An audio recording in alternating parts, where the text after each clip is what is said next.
Y miren, para aquellos que dicen que la mañanera no sirve, pues está el trabajo del maestro Miguel Vadillo, director de la revista Contralínea, a quien le agradezco mucho que nos acompañe vía telefónica. Maestro Vadillo, pues yo sé que no lo haces por el reconocimiento, pero es importante decirlo. Felicidades y vaya que sí sirve y que sigue poniendo el ejemplo el periodismo de investigación. ¿Cómo ves esto que anuncia el presidente Andrés Manuel López Obrador?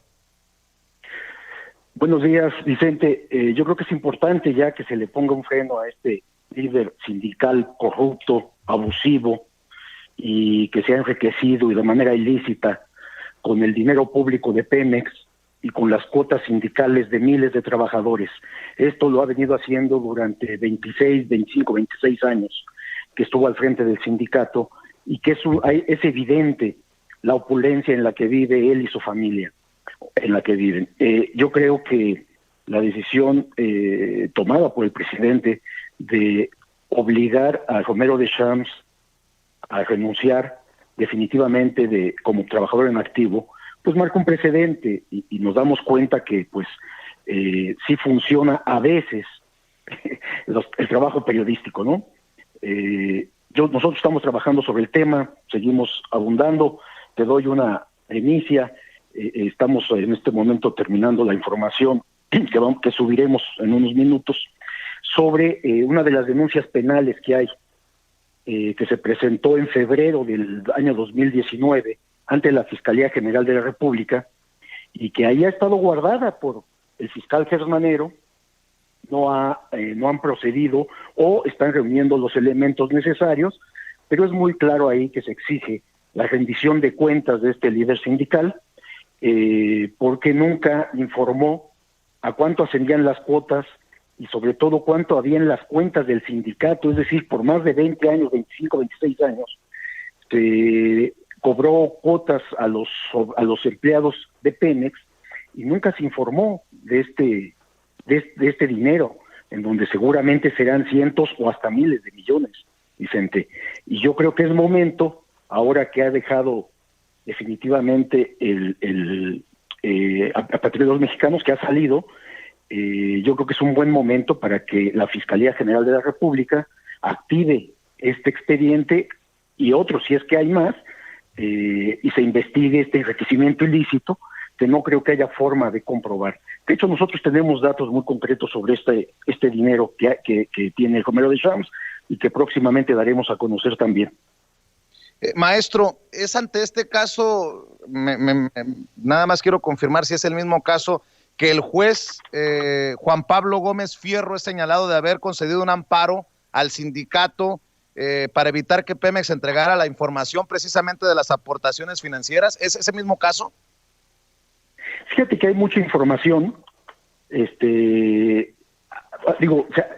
Romero Deschamps se ha amparado muchas veces para no proporcionar la información. Sin embargo, ahora te hablo de una denuncia formal presentada en la Fiscalía en febrero de 2019 y que tiene número de expediente, la carpeta de investigación es la 2374/2019, en donde se le acusa por los delitos de administración fraudulenta y fraude, más otros delitos que resulten, que está incluido, por supuesto, el enriquecimiento ilícito. Entonces, se trata de una investigación muy concreta, de una denuncia muy formal que presentó el líder del Frente Nacional de Petroleros en contra de Romero Deschamps, alguien que por haber hecho este acto, bueno. Sí, te escucho, maestro, te escucho.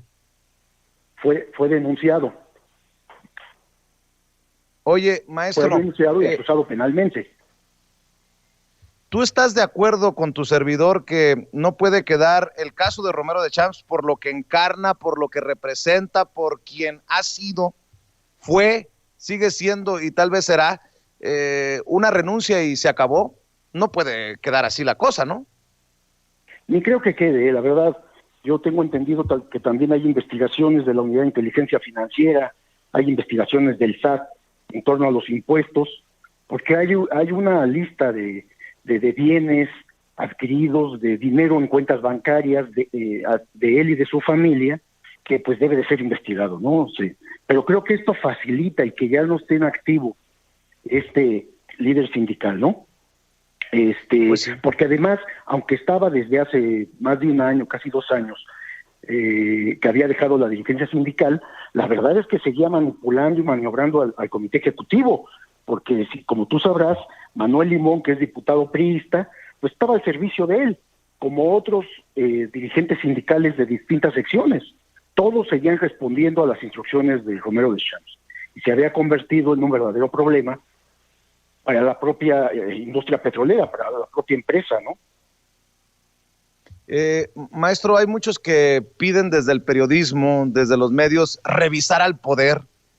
Y bueno, pues yo te pregunto, ¿qué impacto tiene en la labor periodística que el presidente de la República te mencione por nombre y apellido, mencione el medio, reconozca la investigación en momentos en que está muy turbia el agua en nuestra industria?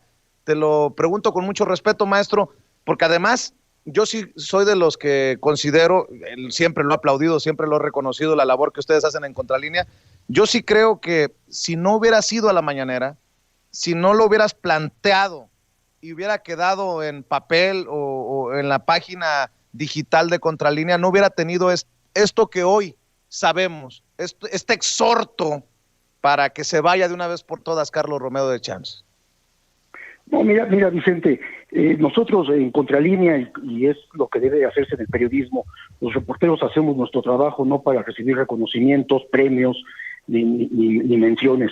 Hacemos un trabajo periodístico de investigación porque servimos a la sociedad. Esa es la función fundamental del periodista, y en esto debemos estar concentrados, ¿no? No nos distraemos de otras cosas, ¿no? Por supuesto que cuando hay asuntos que requieren irlos y plantear de manera directa al presidente, lo cual yo agradezco, que me dejen pasar también ahí a las conferencias mañaneras, porque como tú sabes está muy controlado esto, uno puede ir a plantear los asuntos de manera directa al presidente de la República. Esto nunca sucedía, Vicente. Yo te podría decir que nunca pude entrevistar a un presidente de la República, no aceptaban, porque tampoco éramos reporteros a modo, y aunque tuviéramos investigaciones muy concretas. Recuerdo perfectamente en una ocasión con lo del Pemex Gate, que es una investigación que yo elaboré y que se publicó en aquel entonces en el Universal, con datos y todo.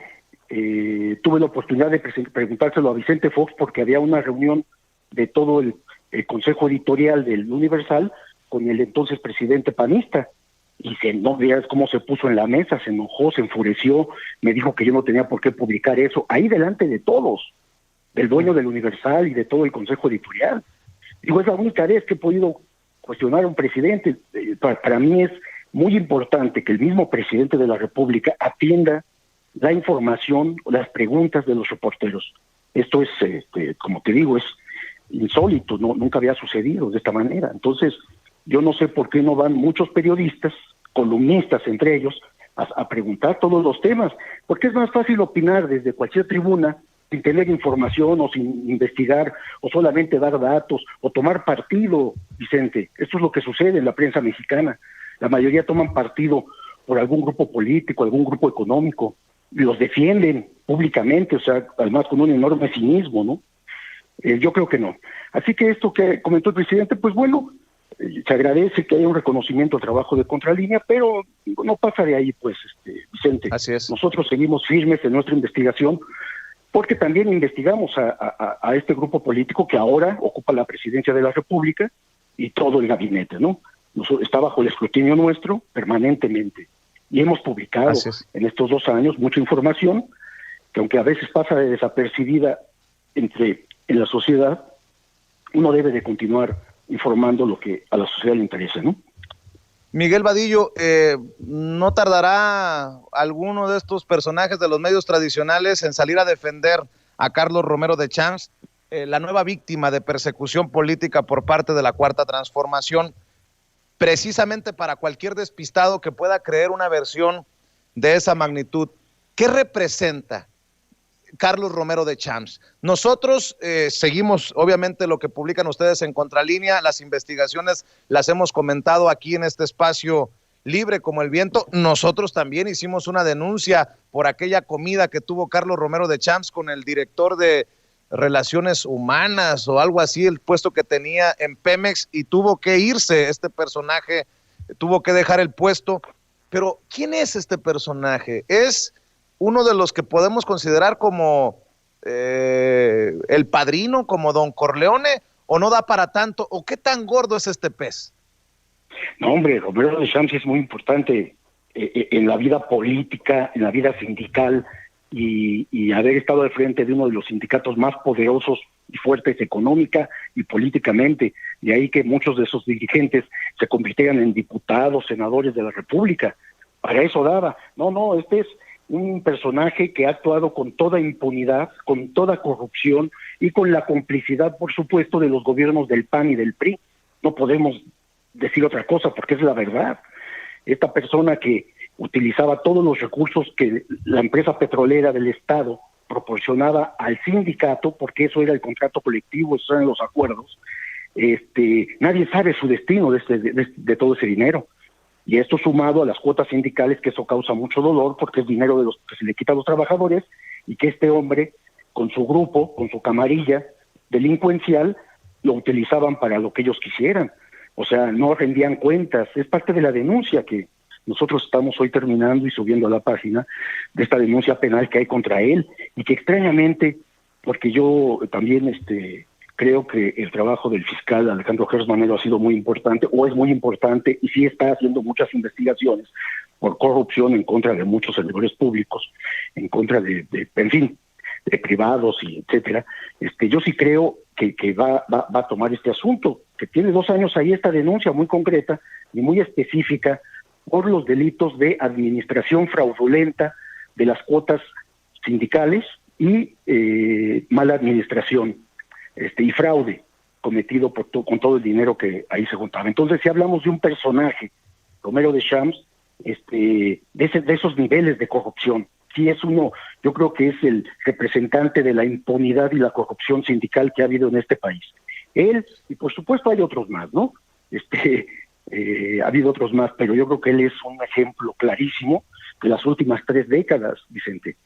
3 décadas, maestro, abusando del poder. Maestro, hablas de 3 décadas, y en algún momento también tenemos que hablar de los cómplices de Romero de Champs. Si este personaje es tan oscuro, tan nefasto, pues no pudo actuar solo, y si bien es cierto, el presidente Andrés Manuel López Obrador ha dicho que todo hacia adelante, nada hacia atrás, y les duele mucho a los del PRIAN, por mencionar al PRI y al PAN, pues sí tenemos que hablar de una caterva de sinvergüenzas, panistas y priistas que le permitieron actuar con esa impunidad, y también tienen que pagar por los platos rotos, y también tienen de alguna manera que dar la cara para regresarle al pueblo lo robado, y es así. Va a ser una investigación como las que están realizando de alto calado ustedes ahí en Contralínea, maestro. Sí, yo por supuesto que esto no pudo operar de manera autónoma. Esto fue en complicidad con exdirectores de Petróleos Mexicanos, con secretarios de Gobernación, con secretarios del Trabajo, con los propios presidentes de la República de esos momentos, tanto panistas como priistas. Todos ellos son cómplices de haber permitido este abuso de este líder sindical y de su camarilla, ¿no? Sí, claro que son cómplices, pero yo difícilmente creo que alcance hasta esos niveles la investigación. Por lo pronto creo que es necesario que esa denuncia, y creo que hay otra, se reactiven, Vicente, y el fiscal, pues, siendo un asunto de interés nacional, porque así lo planteó ya el presidente en la mañanera, y la decisión que tomó de ya frenar de tajo a este personaje que entorpece los trabajos en Petróleos Mexicanos, yo creo que, bueno, pues es momento también de que la Fiscalía General de la República haga su chamba y dé información de qué ha pasado en esos 2 años con esta denuncia que se presentó en febrero de 2019, ¿no? Entonces, hay que esperar un poco para seguir investigando y dando cuenta de la fortuna que este hombre acumuló que como te comento, nosotros vamos a sacar un reportaje, no hoy, no lo hemos terminado, pero sí de la enorme fortuna que este hombre ha acumulado. Para cerrar el tema de Romero de Champs, déjame preguntarte de lo importante de las bases de Andrés Manuel López Obrador, cuando dice, es legal, pero era inmoral. Y mucho le criticaron desde el panismo, desde el priismo, esos dichos en su momento a Andrés Manuel López Obrador, que había cosas legales que eran inmorales. Bueno, pues esta es una de ellas, y con esa visión, con esa convicción, el presidente Andrés Manuel López Obrador exhorta y consigue que Carlos Romero de Champs renuncie. ¿Cómo han cambiado las cosas en México, a pesar de que muchos quieran cerrar los ojos, maestro Vadillo? Sí, el presidente de la República, el lenguaje que utiliza, un lenguaje sencillo y claro, con frases, acerca mucho a la población le entiende perfectamente todas estas frases muy mexicanas, y él las utiliza muy bien porque da mayor claridad a lo que está haciendo. Y tiene razón, porque esto que hacía el líder sindical, no hablo del no transparentar las cuentas, porque eso es una obligación, pero sí hablo de que quería tomar vacaciones hasta el 2024, o seguir de vacaciones y seguir en activo. Sí, efectivamente, esto lo contempla el contrato colectivo, ¿no? O sea, son de esas cosas que habían firmado desde hace muchos años y que ahí están plasmadas en el contrato colectivo, y que tenía esa posibilidad Romero de Champs. Sin embargo, como bien dice, puede ser legal, pero es sumamente inmoral que después de haber estado tantos años al frente del sindicato y hacer lo que quería, disfrutar lo que quería, tomar lo que deseaba, ahora pretenda que se le siga manteniendo con el presupuesto público hasta finales de este sexenio, ¿no? Entonces, ya se le puso un alto para quien no crea lo que está sucediendo en el país, la lucha contra la corrupción. Este es un claro ejemplo de que las cosas van en serio, Vicente, y yo creo que a muchos, yo incluido, nos ha sorprendido esta actuación de López Obrador en torno a los grandes problemas nacionales y sobre todo en contra de la corrupción.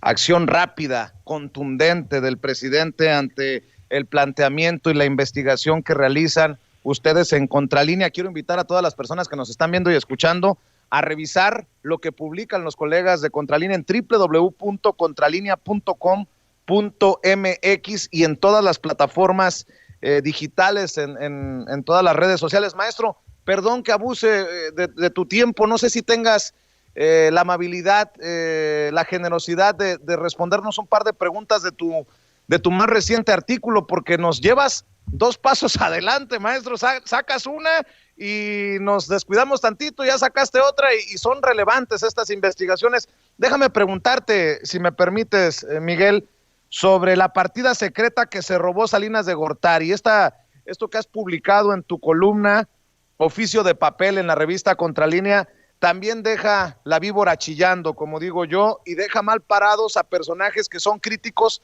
del gobierno de la Cuarta Transformación, pero que, pues como dices, no se paran temprano y no van a plantearle, a diferir con el presidente frente a frente en las mañaneras, y uno de ellos es Héctor Aguilar Camín. Esta partida secreta que le daba $200 millones al mes, 4,000 millones de pesos al tipo de cambio actual, para repartirlos entre sus hermanos Raúl y sus amigos, compadres, burócratas, empresarios, legisladores, escritores, periodistas, dueños de periódicos y concesionarios de radio y televisión. Pues vaya saqueo. Ahora sí que tú confirmas con esta investigación, maestro Miguel Vadillo, aquello de que México es tan rico, que lo han saqueado por tantos años y no se lo han acabado. Sí, ese es un trabajo de muchos años, y ahí están los documentos, los cheques, los recibos, los mensajes cínicos que hacía o que le enviaba Héctor Aguilar Camín a Carlos Salinas.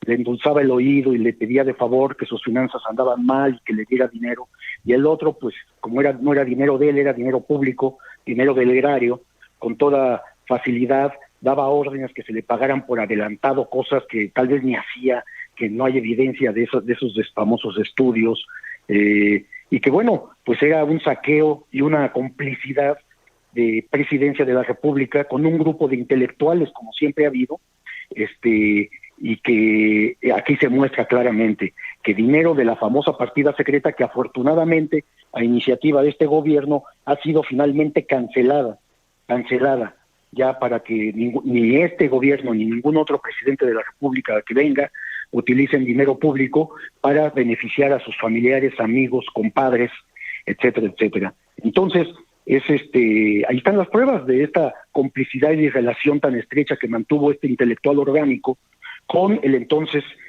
primer mandatario, Carlos Salinas de Gortari, y que él mismo, este expresidente, decidió en un momento determinado hacerlo público, porque Aguilar Camín, con el cinismo que les caracteriza, intentó deslindarse de la corrupción del entonces presidente de la República cuando ya había terminado su mandato. Y fue precisamente Salinas de Gortari quien, a través de un enviado, me proporcionó los cheques y las cuentas y los recibos y todo esto, y que ahora se hacen públicos, porque además la vez pasada que había comentado este asunto, muchos lectores habían pedido que se publicaran estos documentos. Entonces hoy publico algunos cuantos, ya por el tiempo se ven medio borrosos, pero sí se alcanzan a distinguir la firma de Aguilar Camín y los mensajes ahí melosos que le enviaba a Carlos Salinas, y que accedía desde principios de su gobierno, a los 4 meses que asumió el poder Carlos Salinas, empezó a financiar a la revista Nexos, a la empresa Nexos y a otro centro de estudios que dirigía Aguilar Camín, y que pues era una simulación en realidad, ¿no? Hacer estudios por los cuales se pagaban millones y millones de aquella época, ¿no? Que era millones de viejos pesos, pero que bueno, el tipo de cambio actual es muchísimo dinero todavía, ¿no? Entonces es esta complicidad que hay entre intelectuales y el poder público, ¿no? Los presidentes. Complicidad, dices tú, prostitución, digo yo, pero lo cierto aquí está. Septiembre 3 de 1993, un memorándum firmado por Héctor Aguilar Camín que dice: presidente, sé que no hemos terminado, pero nuestras finanzas por la misma demora andan mal. Si pudieras anticiparnos, el saldo de la investigación será una gran ayuda. Entre paréntesis, solidaria. Un abrazo. Hablamos del nivel y de la crisis que atraviesa un sector del periodismo mexicano, de los medios de comunicación. Pues esto se venía echando a perder, estaba podrido desde hace muchos años, maestro Miguel Vadillo. Sí, por supuesto, o sea, es esta complicidad que había de los dueños de los medios de comunicación con presidencia de la República, en donde iban literalmente a recoger maletas de dinero. Y esto además, contratos y todo lo que se ha denunciado últimamente, por ejemplo, que dueños de medios de comunicación metidos a empresas, construyendo penales o dando servicio a penales federales, entre otros muchos negocios que el gobierno proporcionaba o les daba a cambio de que ellos no criticaran a los grupos del poder político que estaban en el gobierno. Esto sucedía cada sexenio, ¿no? Hasta ahora, por eso están tan enojados, Vicente, tan enojados de que se les ha cortado ese subsidio mal habido, mal planeado a todas estas personas, tanto intelectuales, escritores, dueños de medios de comunicación, columnistas, y están muy enojados, y yo sí lo entiendo. Y mira que entre nosotros nos conocemos bien, Vicente, y sabemos de qué pie cojea cada uno, ¿no? Así es. Habla el maestro Miguel Vadillo en esta columna de $200 millones al mes. Y ya para cerrar, maestro, y agradecer tu generosidad, para que se enoje la gente. Los beneficiarios con ese dinero, más de 4,000 millones de pesos actuales, no de aquel entonces, no antes de que le quitaran los 3 ceros al peso, no, actuales, 4,000 millones de pesos al mes de la partida secreta de Carlos Salinas de Gortari. Los beneficiarios con ese dinero, que según las primeras investigaciones de aquellos años habría sido desviado del presupuesto federal por instrucciones presidenciales, eran algunos secretarios de Estado, subsecretarios, procuradores, subprocuradores, directores de paraestatales y fideicomisos, empresarios salinistas y por supuesto la familia directa y los hermanos de Carlos Salinas de Gortari, principalmente Raúl. Y esto sí es muy cabrón con lo que escribes. Estoy leyendo textualmente 2 párrafos de lo que escribe en la revista Contralínea el maestro Miguel Vadillo. El mismo Raúl Salinas, para que no se le olvide a la gente, confirmó que parte del dinero que depositó en cuentas bancarias de Suiza, Londres, Estados Unidos, México e Islas Caimán se lo entregó su hermano cuando fungió como presidente de la República. ¿De casualidad no es este dinero que le regresamos hasta con intereses a Raúl Salinas cuando salió del bote, maestro?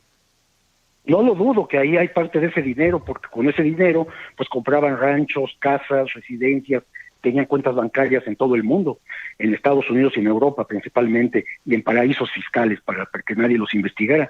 Pero fíjate, estamos ahí en esa misma información que estamos publicando, o que está en la página, está el estado de cuenta de donde salía este dinero.